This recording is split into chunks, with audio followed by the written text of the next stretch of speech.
Tom Headley, how are you? I'm good, man. How are you? I'm doing great. Thanks for being here with us today. For sure. I appreciate it. I just wanted to bring you on and maybe talk a little bit of real estate with you and kind of see what your thoughts and feelings were on the market, and maybe talk a little bit about your previous work experience, if that's all right with you. Yeah, happy to do it. Awesome. So sorry. Go ahead. No, I was just going to say this is just finishing up my 9th year in real estate with Marketplace Sotheby's. I wouldn't work anywhere else. I love the brand. You're wearing the brand, I see. Yeah, for Love sure. it. Yes. I know the owners, the Schreiner family. We go back to Kingsgate days. I've known them since I was a little kid, and so very loyal to Marketplace Sotheby's. As far as me, I spent 14 years in the National Football League. That's amazing. Previous. Yeah. And with the Seahawks, Yeah, right? 10 years with the Seahawks. That's awesome. Went to Super Bowl 40. Yeah, Oh, yeah. Had so a headset on in the coach's box for that Super Bowl. So That is amazing. yeah. So what got you into real estate after your career with the NFL? So 10 years with the Seahawks, then 4 years with the Cleveland Browns, and then the owner sold the team. So then we had kept our house in Seattle. Real estate was always a thing. We have a family place in Bainbridge, Nice. and then couldn't get back into the NFL. So at age 39 was time to switch careers, Reinvent yourself, yeah, right? Yeah, Love that. So yeah, 9 years ago, started in real estate, and and I love everything about it. It's a great industry to be a part of. Yeah. I love that. That's so great. Right now, it's not so great. Yes, we're all struggling. Inventory is a little low, and rates are a little high, but that's okay. You keep going, and just keep trying new things. Yes, like we're yeah. doing right here. Absolutely. Content is huge these days, Yeah, right? yeah. It's putting yourself out there. Maybe it's a little uncomfortable, but it seems like it sure. works for a lot of people. So, Yeah. so why not give it a Yeah, shot, right? I love it. Yeah. Awesome. And I will say, Matt and I have done a number of deals together. Yes, sir. He's my lender, and I love the partnership. Yes, it's always been great, and I love the opportunity to work with you and your clients, and you always take care of me, and it's a great partnership that we have, and I truly enjoy working with you and your clients for every transaction. Yeah, Awesome. for sure. Awesome. So word is that you are a celebrity. You've been in a movie. I have been in a movie. My last year in Cleveland with the Browns, I was asked to go to New York for the draft. So we're at Radio City Music Hall, and our director of player personnel at the time was like, "Hey, they're filming a movie for that draft," and he's like, "Do you want to be in it?" Sure. Like, why not? Absolutely. So the movie Draft Day was filmed at the 2013 draft, 2014 draft. That sounds right. I don't know, somewhere around there. And yeah, had a part. Even got a $16 check yesterday still. Yeah. Like, I love the 10 years royalties, later. right? Yeah. That's amazing. The checks still keep coming. Yeah. So, yeah, fun experience. I knew that was the end of my NFL career, though, when you send someone to New York with 14 years of NFL experience to go write down names. But it was a cool experience. Had a friend in New York at the time, and we had a good time. Nice. Yeah. New York is a very cool city. Yeah. Love that. What was your experience with being in a movie? Like, were you nervous? Was it exciting? I mean, a little bit. Kind of similar to this. Like, I feel like I'm a little stiff. Ivan Reitman was the director, and like he was there, and he was telling. Kind of similar to a football situation. Like the professional actor, he was like, "Hey, come on, be better." Like, Yeah. He was directing a movie, and Right. it was a good experience. Similar to the NFL, like they're high intensity situations, and you just kind of, I guess the experience is you just do it. Right. Right. Yeah. Love that. So, Tom, you're a local product here in the Northwest, born and raised? Yeah, absolutely. Even coming to this building here at New American Funding, like that Wendy's that is right down the road, like we hit that up in high school for lunch, like weekly. I love that. Yes. Yeah, so grew up in the Kingsgate area, which is just up the hill here. Went to Juanita High School, Kamaikan Junior High. Born and raised. Nice. Yeah, I heard you were quite the basketball player too. Did play a little basketball at Juanita High School. We lost the state championship game to Ferris of Spokane my junior year. That was a fun experience too. Basketball's was a part of my life, and then it was football for a long time. Nice, Yeah. nice. Well, and as you've raised your daughters, you've had them very active in sports as well, right? Yeah. So I have 3 daughters. One's just finished her freshman year at the University of Arizona. She was an 8-time letter winner at Bothell High School. And I have a junior at Bothell that plays for Seattle Celtic Soccer Club. And then my daughter, Ava, is very involved in the drama club at Kenmore Middle School. Yes.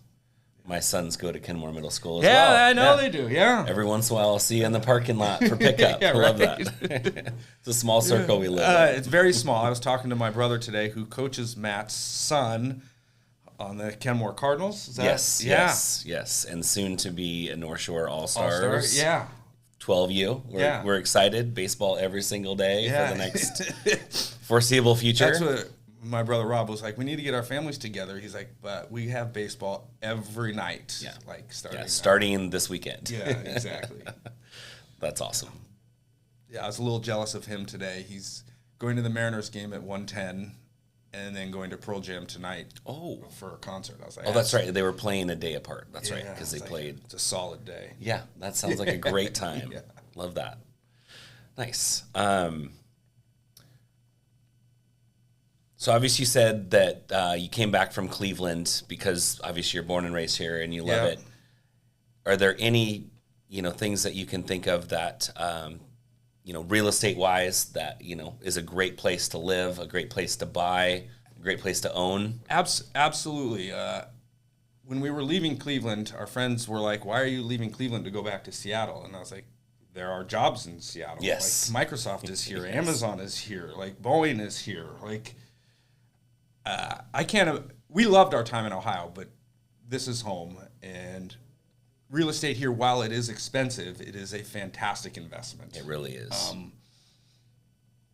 If you can get into a house, and it's my job to find my buyers, the best deal and the home that they can see themselves in. Right now, you're going to have to pay a little more. Yep. Which is the thing. It just means, you can't. Buyers' eyes can't be.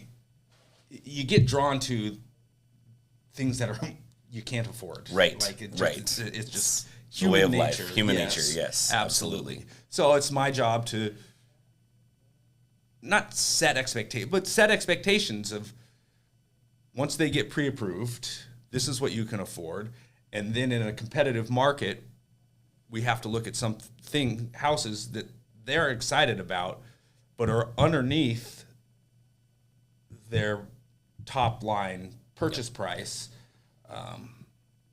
So then we can be competitive. Exactly. Yeah. If I've got a buyer that's pre-approved for $500,000, I have them starting looking at $400,000. Absolutely, yes. Because in a competitive market, right, there's going to be multiple offers, and that $400,000 right. purchase price will escalate. Correct. Close to probably $500,000. And it's the same for my sellers. Like we need to set the price at a competitive spot to where we can get. The goal is to get multiple offers. Yes. I would say right now, though, I don't know. My office mate went and looked at a house this morning that had a review date 2 days ago. He called them yesterday, and no offers. Wow. 1.3 million price point in Snohomish. So I don't know what that means. Maybe they were overpriced. I don't know what the listing looks like. All of the things, but I don't know how competitive. And Snohomish compared to Kirkland, Redmond, Bothell, location. Correct. Right? Yeah. Absolutely. Yeah. Yeah. No, I agree. Depending on where the home is, the price point, if it's turnkey or if it needs work, a lot of people will do a pre-inspection, prior to making an offer.